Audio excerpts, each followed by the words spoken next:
somewhere in the archives of a long, abandoned hospital in northern Pennsylvania, there is a report, unsigned, undated, and never officially filed, that contains a sentence no medical historian has ever been able to fully explain.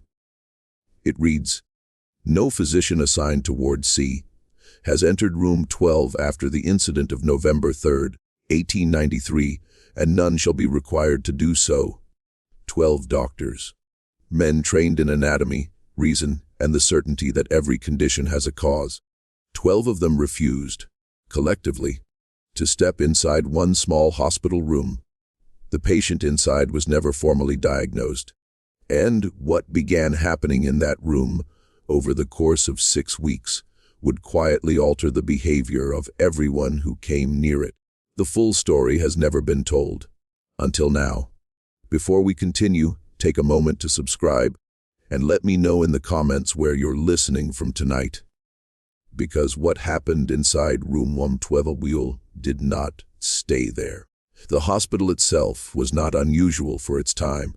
Built in 1871, it sat just outside the town of Bradford, surrounded by dense woodland and a steady fog that settled low over the ground during the colder months. It was a place designed for isolation, long corridors, narrow windows, rooms built not for comfort but containment. By 1893, the hospital housed just over 80 patients. Most suffered from conditions that physicians of the time struggled to understand: melancholia, hysteria, nervous disorders. And then, in late September of that year, a new patient arrived. No name, no family, no official record of origin. He was brought in by 2 local authorities, who claimed to have found him sitting alone in the woods, approximately 3 miles from the hospital grounds. He was not injured. He was not visibly ill. But he had not spoken a single word. Not during transport. Not during intake.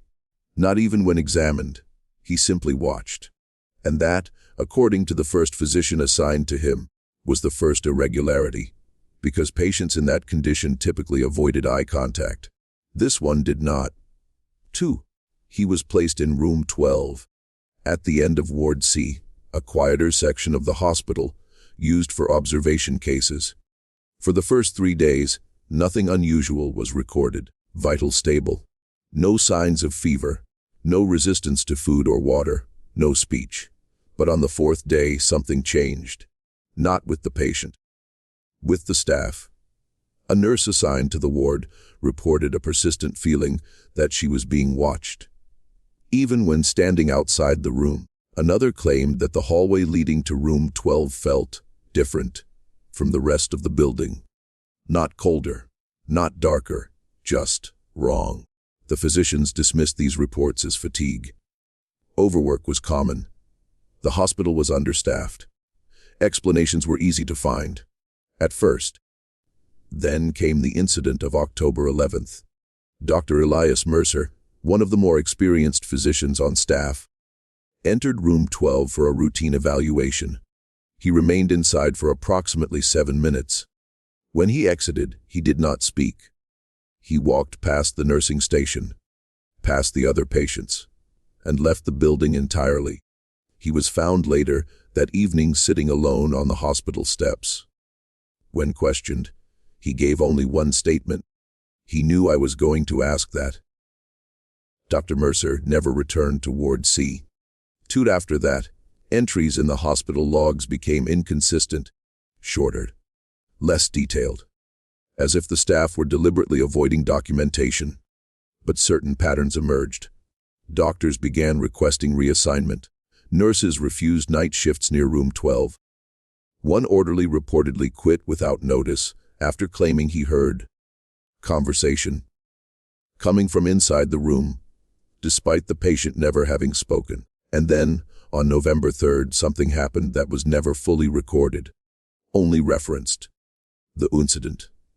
No description, no formal report, only that single sentence later found in the archive. After that day, no physician entered room 12 again. The patient remained there, alive, monitored from a distance. Food was left at the door. vitals checked without direct interaction. And over time, something even more difficult to explain began to take shape. It wasn't fear. Not exactly. It was avoidance. Deliberate. Collective. As if everyone in the building had silently agreed on something they could not articulate. That whatever existed inside that room did not require confrontation. 2-2. The hospital continued operating for another 6 years. Room 12 remained occupied for just under 4 months. Then, one day, the patient was gone. No record of discharge. No record of death. No explanation. Only absence.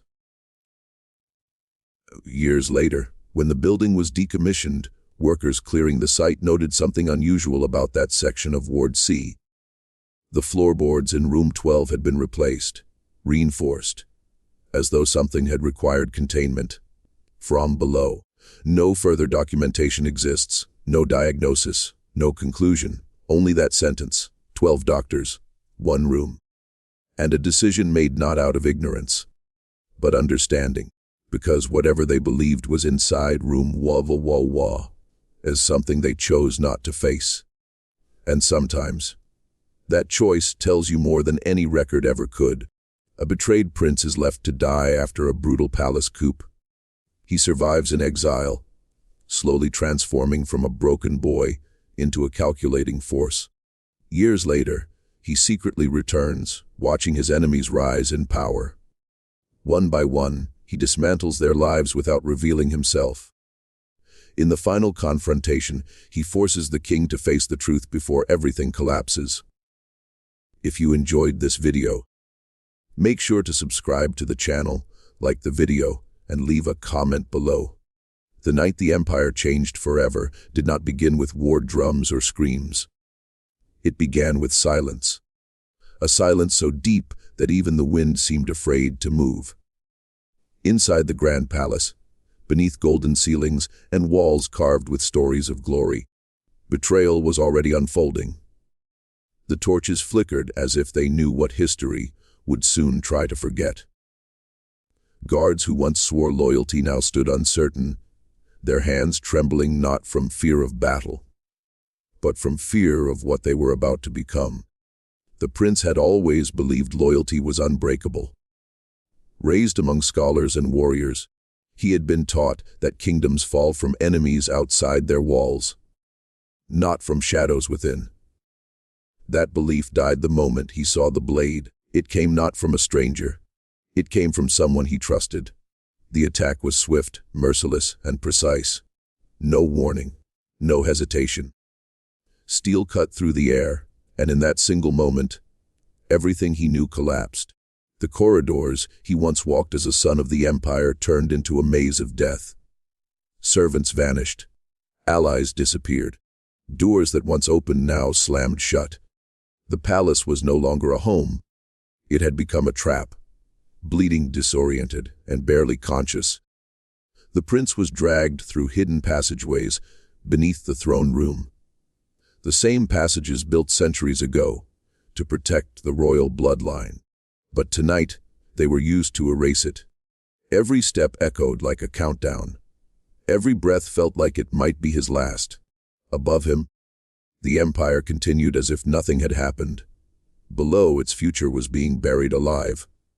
He was thrown into darkness without ceremony. No trial, no final words, just abandonment. The cold ground pressed against his skin as the sound of stone sealing shut echoed like a final verdict. Dead.